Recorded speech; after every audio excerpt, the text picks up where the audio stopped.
দর্শক welcome back. আসসালামু আলাইকুম। কেমন আছেন? আশা করি অনেক বেশি ভালো আছেন, আলহামদুলিল্লাহ। আপনাদের রিকোয়েস্টে আবার বইটি আপনাদের সামনে নিয়ে এসেছি এবং খুবই সুন্দর একটি বই। উপরের কভারটা অনেক শক্ত দিয়েছি, ভিতরে পেপার দিয়েছি হচ্ছে 70 গ্রাম, খুবই সুন্দর। বইটি হচ্ছে আপনার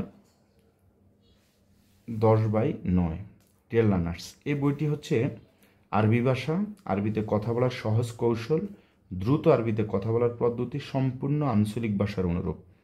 বাংলাদেশের লাইব্রেরিতে যে বইগুলো পাওয়া যায় এই বইগুলোর সাথে এই বইয়ের কোনো ধরনের মিল পাবেন না। এটা সম্পূর্ণ ডিফারেন্ট ওয়েতে তৈরি করেছি, উইদাউট গ্রামাটিক্যাল সিস্টেম। সর্বোপরি কথা হলো, যুগ যুগ ধরে আমাদের সম্মানিত প্রবাসী ভাইরা যেভাবে আরবিতে কথা বলে আসতেছেন তারই ধারাবাহিকতা বজায় রেখে এই বইটি আমি তৈরি করেছি, আলহামদুলিল্লাহ।